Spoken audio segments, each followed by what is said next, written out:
सुप्रभात सज्जन श्रोते चिंतक वाचक पाठक हो. आता आपण मागे पाहिलं ते दत्ताचंच काव्य पाहणार आहोत. तर मागे आपण एकदा हे बोललो होतो, पण आता आपल्या क्रमामध्ये ते येते ते पाहूया. त्याच्यामध्ये आहे मज अंतःकरणी वाहे तव भक्तिभाव पूर. हे श्री दत्ता, तुझ्या भक्ती रूपी भावाचा पूर माझ्या अंतःकरणात वाहत आहे. काव्य असं आहे. त्रिगुण देऊनी जग नटविले, त्याची गुणा संगे जीव जगी जन्माले. गुण तैसे आकार विविध भासती, परी त्यांचे मूळ दत्त दिगंबर सती. धन विद्या बल वस्त्र अलंकार, जगी वाटुनिया स्वये अनलंकार. रूप गुण वैभव संगे अहंकार, देऊनिया सारे देव दत्त निरहंकार. जगा देऊनिया सगीनाथ कला, देई परीना घेई ऐसा देव भला. दातृत्वी संपृक्त भोक्तृत्वी विरक्त, देता परीना घेता देव दत्त अनासक्त. साज शृंगाराने जीव अपत्ये मिळवी, बहु प्रेम त्यांना जगी जो खेळवी. मृदू मुलायम जीवा नेसवी जो अंबर, दिशा पांघरुणी बैसे देव दत्त दिगंबर. देऊनी श्रीमंत असे सहज चिरिक्त, ऐसा देव दत्त मी नित्य त्याचा भक्त. देवा मज सारावे कधी ना तू दूर, मज अंतःकरणी वाहे तव भक्तिभाव पूर. ऐकू येतंय ना? हो. हा, ठीक आहे. तर छान. सत्व रज तम हे त्रिगुण देऊन या ज्या देवाने हे जग नटवलं आणि तेच गुण घेऊन हे त्रिगुणी जग जन्माला आलं. त्यामुळे अनेक गुणने अनेक आकार असं हे विविधांगी जग अत्यंत सुंदर भासतं, वाटतं आणि आहे सुद्धा. परंतु हे देणारा देव मात्र दिगंबर आहे आणि त्याने सर्व देऊन तो मोकळा झालेला आहे, स्वतः रिक्त आहे.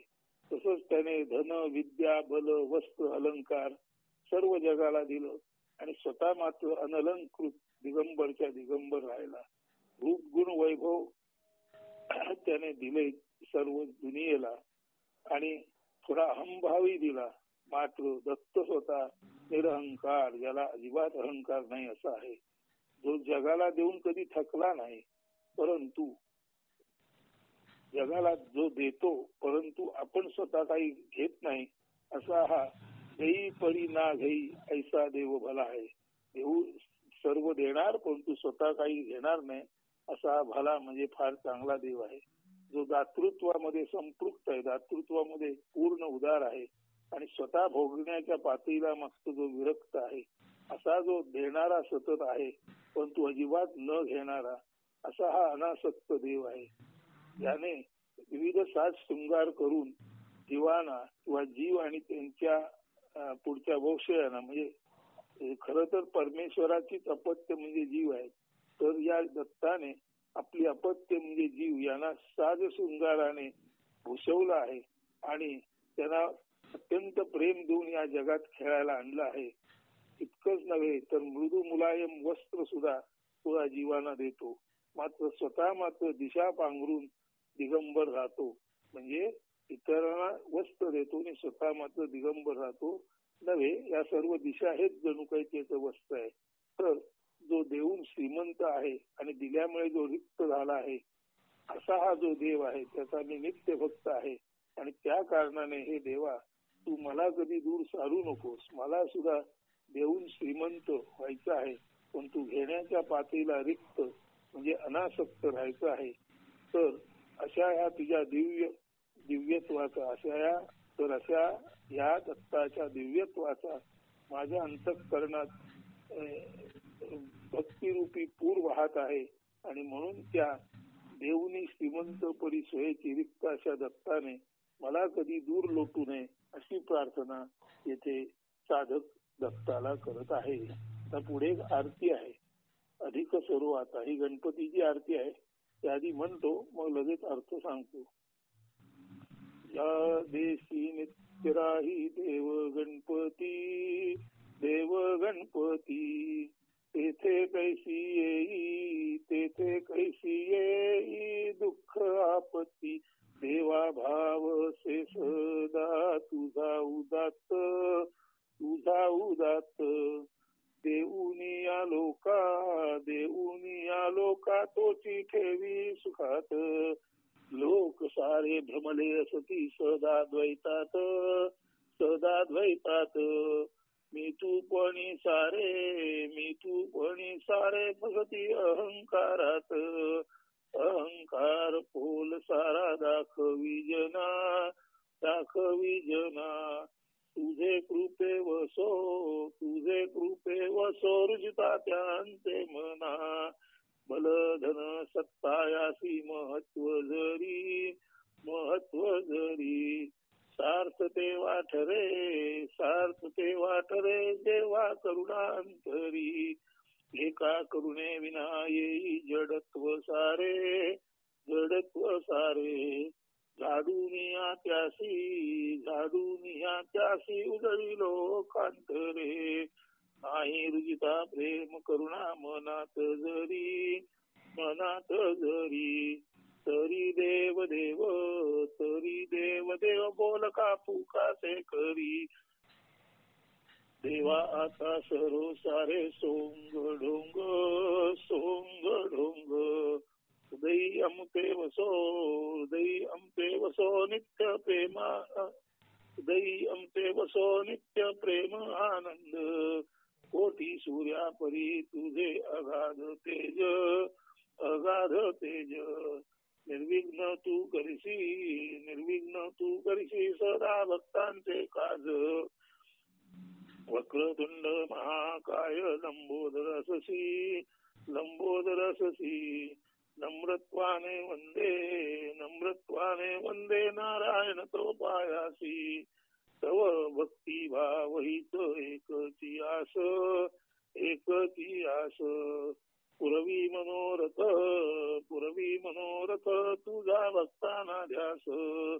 न्यून ते सारे घेई पुरते करोनी, पुरते करोनी.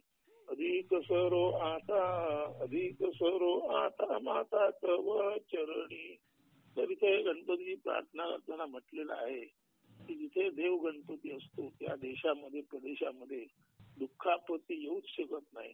हा जो गणपती आहे तो उदात्त आहे, त्याचं जे विशाल पोट आहे ते सर्व जनांचे अपराध, त्यांची दुष्कृत्य, त्यांना क्षमा करणार आहे ते पोट. ते आपल्या पोटामध्ये लोकांचे अपराध जिरवून घेऊन त्यांना उदारंतक करणारे, प्रेम देणारा असा हा गणपती आहे. आणि हा जो गणपतीचा हा उदात्त भाव आहे तोच तू लोकांना दे. आणि लोकांना सुद्धा परस्परांची वैमनस्य, दुष्कृत्य, निंदा, अपमान ह्या ज्या गोष्टी आहेत एकमेकाच्या केल्या जातात एक तर त्या घडू नयेत. आणि जर तुम्ही केल्या तर त्याप्रती सर्वांमध्ये एक क्षमेची भावना असावी. म्हणजे तुझाच दोषाला माफ करण्याचा क्षमाभाव, उदात्त भाव तू लोकांना दे. बघायला गेलं तर सर्वच लोक मी तूपणामध्ये आणि अहंकारामध्ये, द्वैतामध्ये फसलेले आहेत. तर हा अहंकार फोल असून हा अहंकार तू तुझ्या कृपेने लोकांना दाखव आणि त्यांचा अहंकार जाऊन तुझी कृपा त्यांच्यावर निर्माण होऊ दे. आणि त्यांच्यामध्ये रुजिता, हळुवारपणा, सुकोमलपणा, दया, क्षमा, शांती यांची प्राप्ती व्हावी.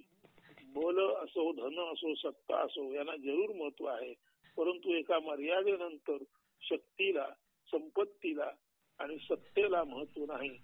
जेव्हा हृदयामध्ये करुणा असते, सर्वाप्रती प्रेमभाव असतो, तेव्हाच बलवान, धनवान आणि सत्तावान माणूस देवपदाला प्राप्त होतो. अन्यथा करुणा नसलेला बलवान, धनवान, सत्तावान म्हणजे जणू काही दैत्यच. तर अशा एका करुणे विना, म्हणजे जर हृदयामध्ये करुणा नसेल तर बुद्धीला मान्य येतं आणि अज्ञान निर्माण होतं. म्हणून माणसाचं अज्ञान आणि मान्य जावं याकरता सर्वांमध्ये करुणेचा झरा तू निर्माण कर आणि त्यांच्यातलं जडत्व मंदत्व त्यांचा तमोगुण झाडून टाकून नष्ट करून अशा लोकांची सर्व लोकांची तू अंतःकरणे तुझ्या तेजाने म्हणजे आत्मतेजाने उजळून टाक. जर जीवनामध्ये रुजुता हळुवारपणा प्रेम करुणा मनात नसतील, जर जीवनामध्ये लोकांच्या मनामध्ये रुजुता नसेल प्रेम नसेल करुणा नसेल तर देव देव देव देव किती केलं आणि देवाचं किती बोललं तरी ते फुकाच आहे. कारण देवाचं बोलताना देवाचं दिव्यत्व क्षमा शांती दया तोष सत्य हे सर्व गुण स्वतः अंमलात आणावे लागतात. तेव्हा आता हे सारं वरवर केलेलं ढोंग सोंग आहे ते पुरे आणि तुझा जो नित्य प्रेमरूपी आनंदरूपी झरा आहे तुझे जे दैवी गुण आहेत ते आमच्या हृदयात निर्माण होत. तुझं तेच तर कोटी सूर्याप्रमाणे अगाध आहे. तर असा ह्या कोटी सूर्याप्रमाणे अगाध तेज असलेला श्री गणपती देवा तू आमची सर्व कामं निर्विघ्नपणे पार पाड आणि भक्ताचं काज म्हणजे तुझ्या प्रती ज्यांना आस्था आहे प्रेम आहे करुणा आहे आणि जे स्वतः तुझे गुण घेऊ पाहतात अशा सर्व भक्तांची तू कामं निर्विघ्नपणे सुरळीतपणे पार पाड. तू वक्रतुंड महाकाय लंबोदर आहे याचा इथे एवढाच अर्थ आहे की जो देव आहे त्याचं दिव्यत्व महत्वाचं आहे, साधू आहे त्याचं दिव्यत्व महत्वाचं आहे. त्याचं बाह्यरूप कसंही असतं तरी त्यातलं साधुत्व पाहिलं पाहिजे. जसं उसा ढोंगा परी रस नोहे ढोंगा काय भुललासी वरल्या रंगा.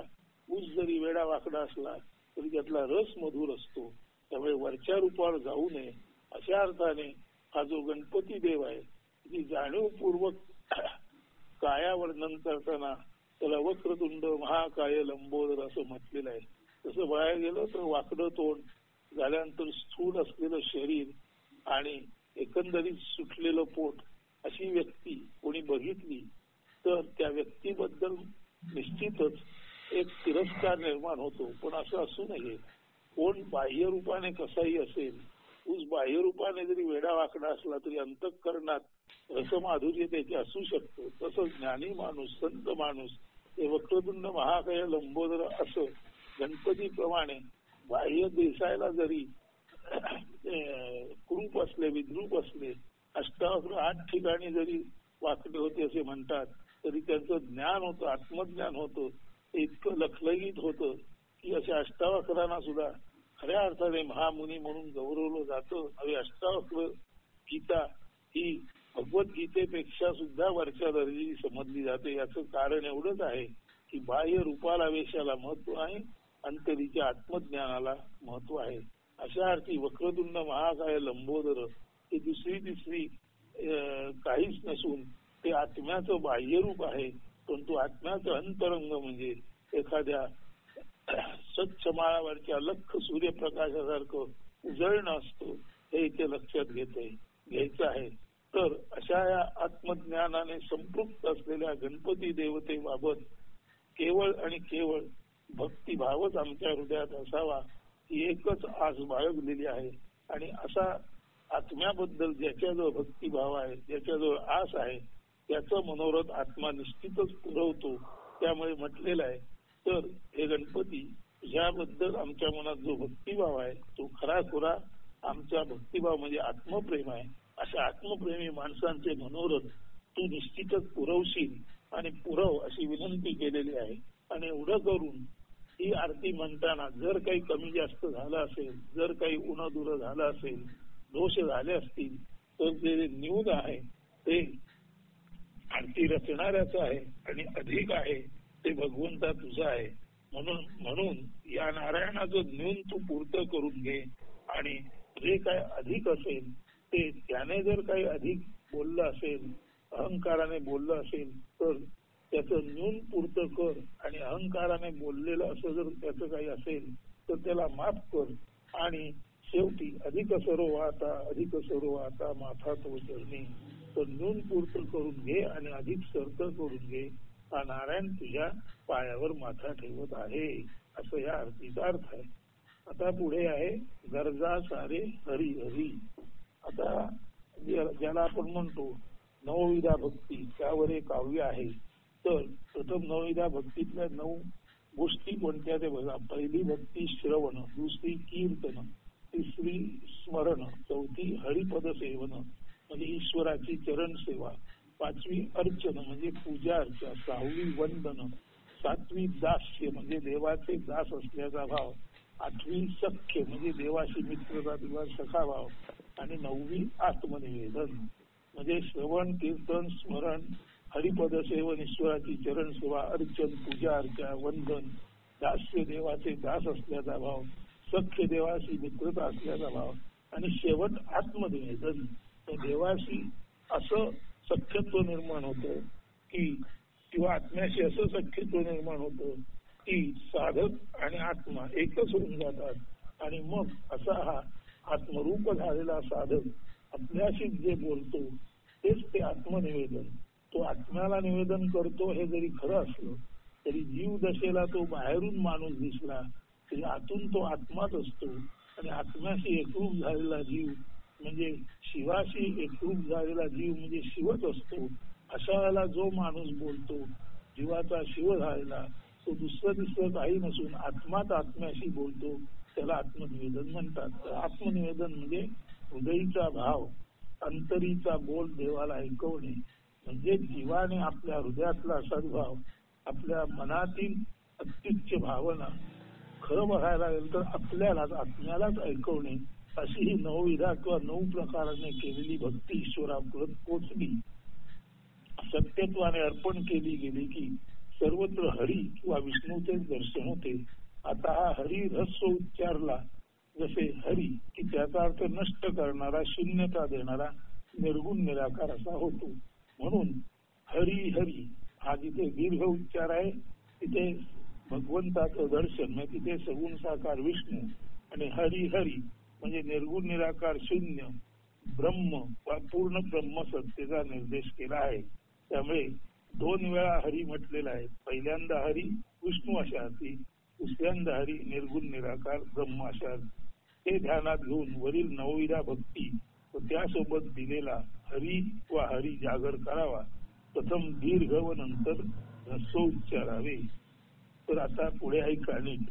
प्रथम 9 तऱ्हेची भक्ती सांगितलेली आहे आणि नंतर जो आपण जागर करणार आहोत तो करणार आहोत. गरजा सारे हरी हरी. आता हरी दीर्घ म्हणजे विष्णू, गरजा सारे हरी म्हणजे सर्वांनी हरी म्हणजे विष्णूची गर्जना करा, म्हणजे विष्णूचं नाव घ्या, विष्णूचा जागर करा. आणि असा हरी विष्णू, हरी म्हणजे असा हा शंख चक्र गदा पद्मधारी विष्णू, त्याचा जय जयकार करा आणि तोच तुम्हा आम्हाला त्याच्या मूळ निवासस्थानी म्हणजे निर्गुण निराकारात नेईल. हरी म्हणजे आपल्याला शून्यामध्ये अमनस्पतेत नेईल असा त्याचा अर्थ आहे. आता हे सर्व ऐकताना लक्षात ठेवायचं, हरी दीर्घ म्हणजे सगुण साकार श्री विष्णू आणि हरी ह्रस्व म्हणजे निर्गुण निराकार परब्रह्म. दोन्ही एकच आहे. तुझं सगुण म्हणू की निर्गुण रे, सगुण निर्गुण ऐकू गोविंद रे. सगुण साकार विश्व हे निर्गुण निराकारात आलेलं असल्यामुळे ते जिथे येतं तिथे निर्गुण निराकारात जातो. अशा अर्थी निर्गुण निराकार पायावर आलेलं सगुण साकार विश्व जर निर्गुण निराकाराचा विसर पडला नाही तर सगुण साकार आणि निर्गुण निराकार हे मूलतः आत्मतत्वच आहे असा त्याचा स्पष्ट अर्थ आहे. आता प्रथम 9 विधा भक्ती सांगितली जाते आणि त्यानंतर तो जो जागर आहे केलेला तो केला जातो. इथे नीट ऐका. श्रवण कीर्तन स्मरण घडावे, हरिपद सेवन अर्चन वंदन दास्य घडता, सख्यात्मनिवेदन देवा सारे हरी हरी, देवा सारे हरी हरी.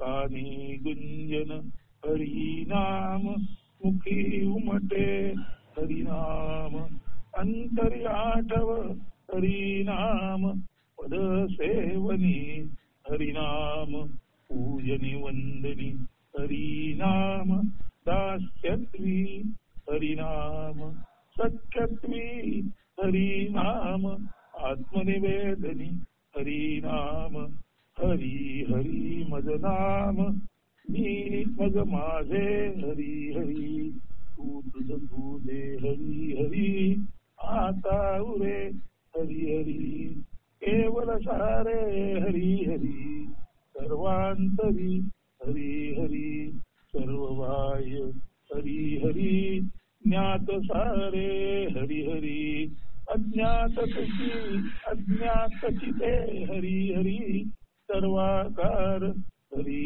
हरी निराकार हरी हरी सर्व गुण हरी हरी निर्गुण हरी हरी स्थलकाल हरी हरी स्थलकालातीत हरी हरी वर्णन सारे हरी हरी अवर्णनीयते हरी हरी दर्शन सारे हरी हरी दर्शनातीत ते हरी हरी वेद ज्ञान ते हरी हरी वेदांत किते हरी हरी बोल सारे हरी हरी मौनतेची हरी हरी अंतरी शांती हरी हरी शांती ब्रह्म ते हरी हरी उत्पत्ती स्थिती हरी हरी लय पुनरुत्पत्ती हरी हरी आदि मध्य हरी हरी अंति तोची हरी हरी तोची हरी मे धुरधरी हरिनामे विनकाजन काही सदा सर्वदा हरी हरी बोला सारे हरी हरी आता गरजा हरी हरी राम कृष्ण हरी हरी हरी हरते हर हरी हरी हरी हरी हरी हरी हरी हरी हरी आता गरजा हरी हरी आता गरजा हरी हरी हरी हरी हरी हरी हरी हरी हरी हरी सारी निर्मिती द्वैत हरी तसेच सारा लय अंत अद्वैतही हरीच आहे. येथे जवळ उच्चारण भेदाने द्वैत अद्वैताचे भजन कीर्तन या हरी जागरणात उत्तम प्रतीने सादर होऊ शकते. सर्व दृश्य पसारा निर्माण करणे व तो नष्ट करणे ही किमया आहे. हरी हरी किंवा हरिहरीची सर्व दृश्य पसारा निर्माण ज्याने केला ते निर्गुण निराकार हरिहरी आहे आणि तो दृश्य पसारा म्हणजे हरिहरी म्हणजे प्रत्यक्ष विष्णू आहे. वाचकांनी आनंदाचे डोई आनंद तरंग या पद्धतीने या आत्मनिवेदनाचा जागर करावा आणि आनंद तरंगाचा लाभ घ्यावा. आता पुढे आरती आहे. शरणागत नारायण तव पायासी. तर याच्यामधील कठीण शब्द आधी समजून घ्या. मृडानी म्हणजे पार्वती, मराळिका म्हणजे देवी. मृडानीचा अर्थ पार्वती, मराळिकाचा अर्थ देवी. लीला म्हणजे खेळ किंवा मौज आणि सुषुप्ती म्हणजे निद्रा. आता हे चार शब्द झाल्यानंतर जे पहिलं कडवं आहे त्याचा थोडक्यात अर्थ असा आहे, तू आनंद रूपी सरोवर असून जीवना जीवन देणारी अमृतत्व देणारी मराळिका म्हणजे देवी आहेस. दुसऱ्या कडव्याचा अर्थ आहे, भरलेल्याला रिकामा करणे आणि रिकाम्याला भरणे म्हणजे अहंकाराने उन्मत्त झालेला त्याची जागा दाखवून नम्रता स्वीकारायला भाग पाडणे आणि गरीब नम्र सदाचारी भक्ताला वैभव प्राप्त करून देणे. आणि तिसऱ्या कडव्याचा एकूणात अर्थ असा आहे, सर्व इंद्रियांची कर्मे आणि जाग, झोप व स्वप्न यामध्ये कार्य करणारी तुर्या म्हणजे चतुर्थ अवस्था तूच असून श्रवण कीर्तनादी नवविधा भक्ती तुलाच अर्पण केली जाते. कायेची कांती आणि मनाची शांती व सर्व काही मानवी अस्तित्वाचा व तरी सर्व अस्तित्वाचा संभव व त्याचे असणेपण केवळ तुझ्यामुळेच शक्य आहे. तुला अनेकानेक नावाने ओळखले जात असले तरी सर्वत्र भरून कार्यरत असणारी चित शक्ती आदिशक्ती केवळ तू आणि तूच आहेस. हा नारायण तुला शरण आला आहे. तर असा ही आदिशक्ती किंवा चित शक्तीची आरती आहे, ती नीट ऐका. अंबे जगदंबे महाकाली तू, महालक्ष्मी माता सरस्वती तू, दुर्गे भवानी देवी मृडानी रेणुके चंडिके आई भवानी आदि माया अससी आत्मप्रभा तू आनंद सरोवर मरारी का तू जीवांच्या जीवनी प्राण तू अससी नावे अनेक परी एकची अससी करी तो आरती देवी भगवती शरणागत नारायण तव पायासी उत्पत्ती स्थिती लय साधीसी तैसी पुनरुत्पत्ती सदा करीसी अनादि अनंत क्रीडा तू करीसी जीवांच्या जीवनी लीला भोगीसी चक्राकार सदा खेळ मांडीसी भरल्या सांडूनी रिकाम्या भरसी सावरंक अंती तुझे पायासी नावे अनेक परी एकची अससी करी तो आरती देवी भगवती शरणागत नारायण तव पायासी हातीचे कर्म पायांची चाल नयनात दृष्टी कानांचे श्रवण जागृती सुषुप्ती स्वप्नी ते दृश्य कायेची कांती मनाची शांती हृदयीचे प्रेम स्वरूपाचे ध्यान श्रवण कीर्तन स्मरण भजन संभव सारे केवळ तुझे पायासी नावे अनेक परी एकची अससी करी तो आरती देवी भगवती शरणागत नारायण तव पायासी. तरी देवीची आरती झाली. आता हरिकृपा वर्षावाने हो चिंब जीव ओला. तर हे हरी या कृपा वर्षावाने हा जीव ओला चिंब होवो या जीवाला या कृपा वर्षावाचे स्नान घडू. सोपं गाव आहे. आता ऐका.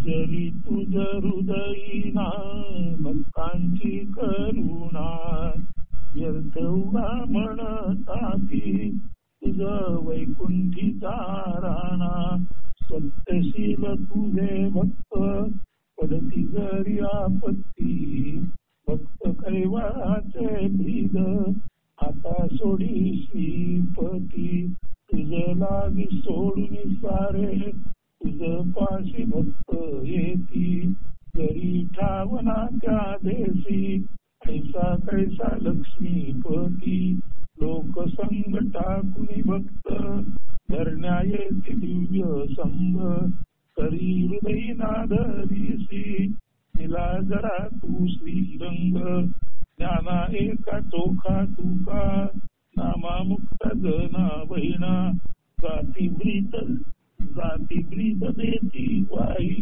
परी मज प्रचिती नाही मज भक्ती उणे झरी तरी भक्त तू कैवारी संत आण तुझ देई आता फिरे ना माघारी थोर संतांसाठी तरी माझी करुणा यावी हरी नाही तरी पायावरी शिर अर्पिन श्रीहरी तव पायी हरी येतात वाट मागली संपली जरी हरी ना धरी तरी प्राण सोडी पायावरी नारायण चातकाने दिवे आकांत मांडीला हरी कृपा वर्षावाने हो चिंब जीव ओला.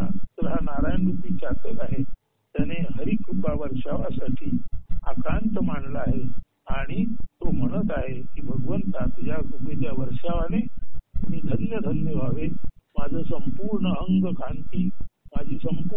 कांती आणि माझी संपूर्ण भावावस्था तुझ्या प्रेमाने चिंब चिंब व्हावी. आता तो हे करत असताना हरीकडे तक्रार सुद्धा एकतरीची करत आहे. हे भगवंता हे श्रीहरी विष्णू तुझ्या हृदयामध्ये जर भक्तांविषयी करुणा नसेल तर तुला वैकुंठीचा राणा आधी आम्ही म्हणतो ते तुझी ही उपाधी तुझे हे मोठेपण वायाच गेलं असं नाही का होणार.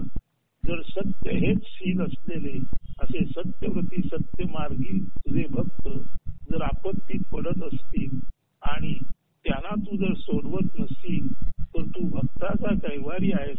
हे जे तुझं ब्रीद आहे ही जी तुझी खूण आहे ती ते ब्रीद ते भूषण तू बाळगण्यात अर्थ नाही. तू भक्तांचं कैवारी नाहीस. आता ती पदवी तुझी तू टाकून दे असं खडसावून भक्त देवाला सांगत आहे. सर्व काही सोडून तुझ्याजवळ जेव्हा भक्त येतो अशा भक्ताला जर तू तुझ्या पायी ठाव दिला नाहीस तर तू जो स्वतःला लक्ष्मीपती म्हणतोस म्हणजे संपूर्ण संपन्नतेचा वैभवाचा मालक समजतोस तर अशा वैभव संपन्न तुझ्याजवळ आलेल्या लक्ष्मीपती जवळ आलेल्या साध्या भक्ताला ज्याने संपूर्ण जिवंत असून तुझे जे ठाव घेतली आहे त्याला जर तू हे लक्ष्मीपती आश्रय देणार नसतील तर तुला लक्ष्मीपती म्हणणं ही एक तऱ्हेची विटंबनाच आहे. सर्व लोकांचा संग टाकून तुझा दिव्य संग धरायला जेव्हा आम्ही येतो तेव्हा जर हे हरी तू तुझ्या हृदयाशी आम्हाला घट्ट धरत नसतील तर तू श्रीरंग असला, तू भक्त सखाच असला, तू भक्ताबद्दल कनवाळू दयाळू असलेलाच असला तर अशा वेळेला तुला खरी लाज वाटली पाहिजे की लोकसंग टाकून जे तुझ्या पायाशी येतात त्यांना जर तू आश्रय दिला नाहीस तर ते तुझं कृत्य तुलाच लाजीरवाणं, तुलाच कमीपणा निर्माण करणार आहे. ज्ञानेश्वर एकनाथ चोखा तुका नामा मुक्ता जना बहिणा म्हणजे ज्ञानदेव एकनाथ चोखोबा तुकाराम नामदेव मुक्ता जनाबाई आणि बहिणाबाई या सर्वांनी तुला गायलं आहे आणि ते सांगतात की पांडुरंग हा भक्ताच्या हाकेला हाक देतो. पांडुरंगाचं ब्रीद आहे की भक्ताच्या हाकेला हाक देणं, प्रतिसाद देणं आणि त्याला निर्विघ्न करणं असं सर्व ते ज्ञानेश्वर एकनाथ चोखोबा तुकाराम नामदेव मुक्ताबाई जनाबाई बहिणाबाई सांगतात. म्हणून मी तुझ्या नादी लागलो. ते तुझ्या भक्त प्रेमाची ग्वाही देतात, तुझ्या ब्रीदाबद्दल ते पुन्हा पुन्हा सांगतात. पण तू मला मात्र दुर्दैवाने तशी प्रचिती अजून आलेली नाही.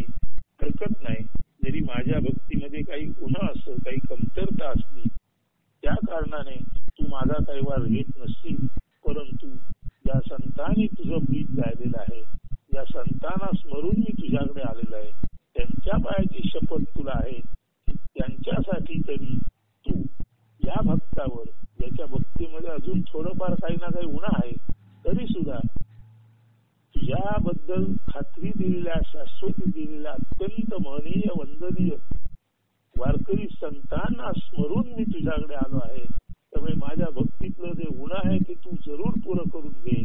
पण त्याने जे तुला भक्त सखा म्हटलेलं आहे ते गृहीत तू सोडू नकोस आणि माझं कल्याण करायबाबत तू अजिबात हयगय करू नकोस.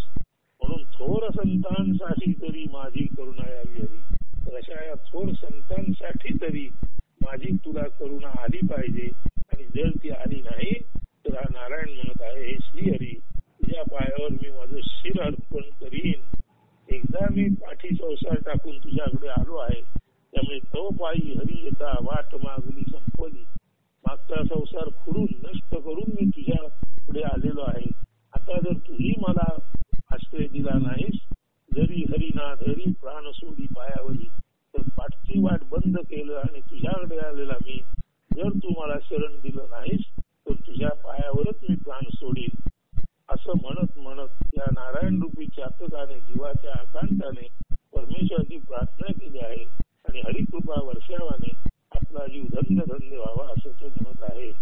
आता हरिनाम हेची जाणी जीवावर जे हरिनाम म्हणतात तेच हे जीवा म्हणजे सर्व माणसानो तुम्ही एक लक्षात घ्या की हरिनाम परमेश्वराचं नाम हेच खरं जीवनाचं मर्म आहे आणि मर्म आहे.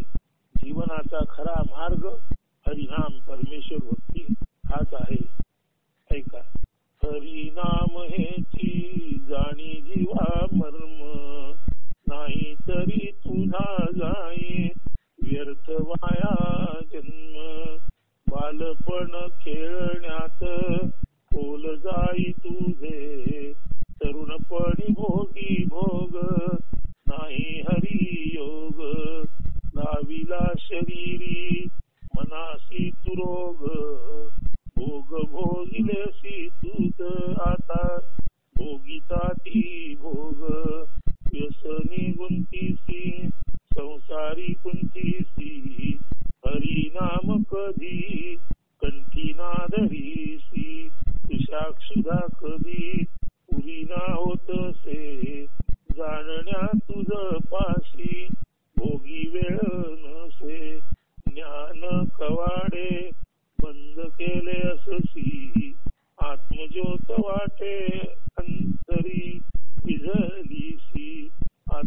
तरी जीवा जागेपणा घेई हरिनाम जागरात ज्ञानदीप पाही भेदभाव टाकूनी चित्ती स्वस्थ राही भोग व्यसन सांडूनी सहंभावे राही. हे जीवा, हे माणसा, हरिनाम हेच जीवनाचं मर्म आहे, रहस्य आहे आणि हाच खरा जीवन मार्ग आहे. नाहीतर तुझा जन्म व्यर्थ जाईल, वाया जाईल.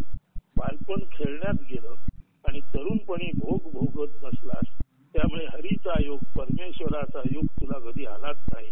तू शरीराला आणि मनाला अनेकानेक भोग भोगून रोग जडवले आहेस. आणि प्रथम तू दारू प्यायलीस, आता दारू तुला पीत आहे. प्रथम तू जुगार खेळलास, आता जुगार तुझ्याशी खेळत आहे.